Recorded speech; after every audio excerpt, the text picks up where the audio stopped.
In 1981, the eyes of the world were on the palace and its new celebrity princess. Paul Burrell was there too, waiting in the wings, watching and learning.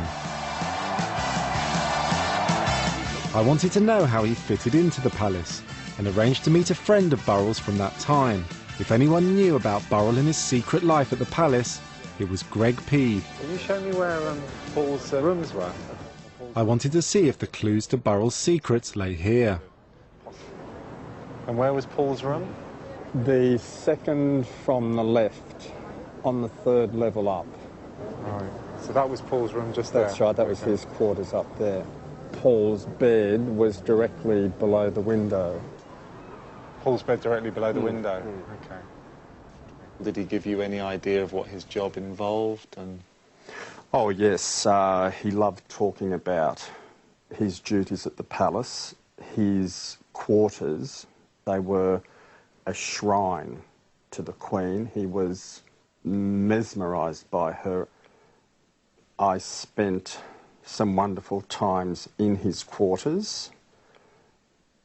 What do you mean by that? We had a few drinks and enjoyed ourselves in his quarters in the palace. You had sex in the quarters? Yes, yes. You know, I mean, I don't care if he's gay or not. But I don't know, what do you feel about talking about this? I have no problems at all because I've always been totally honest about myself. I find it sad when others can't be. I wondered if Burrell's secret lay in this hidden world of gays at the palace, what staff would refer to as the Queen's Queens. Greg went on to tell me about his relationship with Burrell. It lasted for 3 years, with Burrell writing to Greg from around the world as he travelled with the Queen. It seemed to me that what Greg was telling me was that Burrell had had to hide a major part of who he was. My dearest darling Greg, I thought of you as soon as I saw this card. I suppose I saw a resemblance. Well, I'd like to think so. This one that Paul sent to me, my dearest Greg, with all my love, yours only, Paul.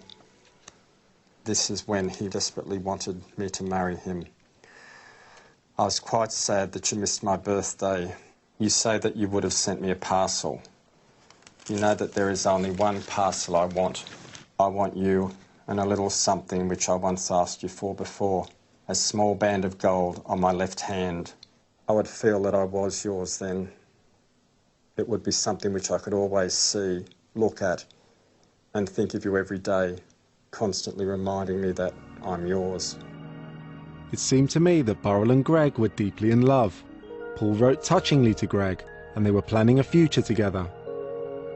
But something prevented it from happening. I wondered what.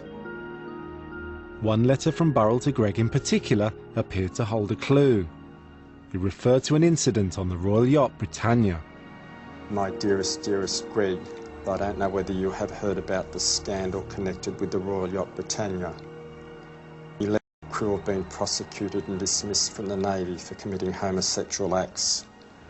One of the 11 just happens to be an ex-friend of mine, so I was mentioned several times in his confession. What went on the Britannia for 11 men to be sacked? Well, they were having sex with each other. I mean, there's very little else to do.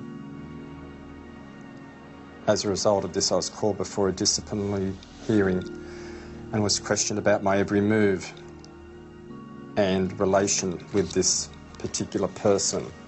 He was stood down from his job and was frantic that he'd lost it and his life. And what would his parents say when it became public? But the Queen reinstated him, and when I returned to work, she discussed it with me. She said that she was, quote, so pleased that I was able to return to work and that this awful business was over. Burrell could have lost everything, but the Queen had, to use a Burrell phrase, come through for him, something she would do again a decade later.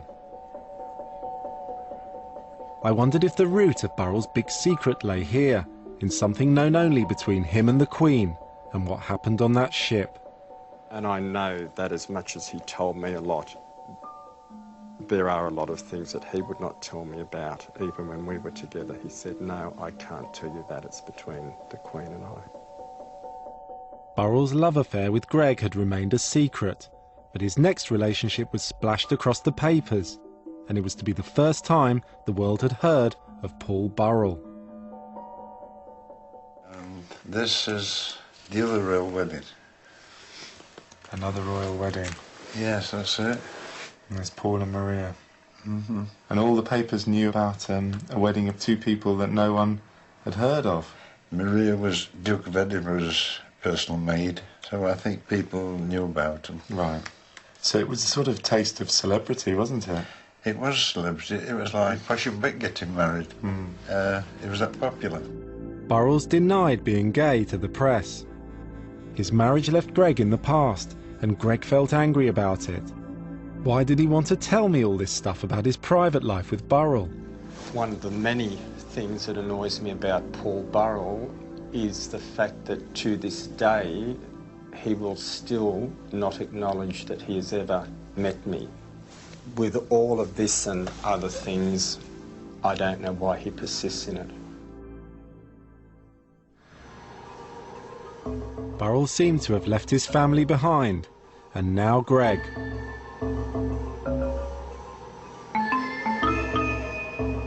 The royal family were his new family, and where they lived, he now lived. Paul and his new wife, Maria, as footman and dresser to Charles and Diana, became incredibly close to the royal couple. They worked for up to 18 hours a day and saw everything, including the disintegrating marriage of Charles and Diana, the deception, scheming and affairs. Burrell and Maria became a weird below-stairs echo of their royal masters, with two young sons who played with the princes, living in a grace and favour house in the grounds of Highgrove. And Burrell was now at the centre of things, the hub of information, of the extraordinary secrets and lies. It is announced from Buckingham Palace that, with regret, the Prince and Princess of Wales have decided to separate. To Burrell, the divorce of Charles and Diana appeared to be another disaster because he'd worked his way into a position of importance with the royal couple. But could he turn disaster into a springboard to success, as he had before? The prince said to the princess, you can have anything you want. What do you want? Do you want the dining room table? It was given to us by the cabinet as a wedding present. Do you want the silver coffee pot or the television or whatever? And she said, no, I want Paul. Burrell crossed a line. To the newly isolated ex-princess, he was not merely the butler. He was now the surrogate husband, who travelled everywhere with her, the confidant with the secret past. She called me her rock, the captain of her ship, her third eye. All those things, all those compliments were poured on me because she trusted me with everything. Burrell merged his needs with Diana's and found her neediness towards him addictive. He began to build the mythology of the obsessive bond. Burrell's wife, Maria, said that Paul and Diana's intense relationship was sealed off from the world, even to her. Nobody knows just what he did for the princess. Nobody. Not even me. She said there's always been 3 people in my marriage.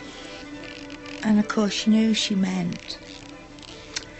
And I just said, well, there's always been 3 people in my marriage. I wanted to meet Ron Cosgrove, Maria's brother.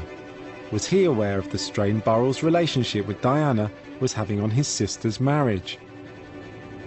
Well, we thought, well, as long as my sister was happy, we were more concerned about my sister. I mean, they seemed happy, you know, in the marriage, with the children and everything, up until the point where Di and Charles split. That's when sparks started to fly with with Diana being so demanding, you know, which she was.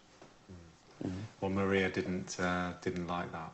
No, because he was there 24/7, basically. Ron Cosgrove went further. He alleged that 15 years ago, Burrell had boasted that he'd had sex with Diana and sold the story to the News of the World. Burrell said the accusations were totally untrue. He was supported by his family. The Press Complaints Commission upheld Burrell's complaint because the paper hadn't asked for Paul's side of the story, which would have been a denial. But for Ron, this has caused a family rift. We've all fell out now. We're not speaking because of me. I'm the black sheep, as I've been called, the black sheep. But I'm not the black sheep at all. He's the black sheep. What does Maria feel about what's happened? She hates me. Hates what I've done and everything. Because she thinks I've disgraced the family. But I'm not the one that's disgraced the family.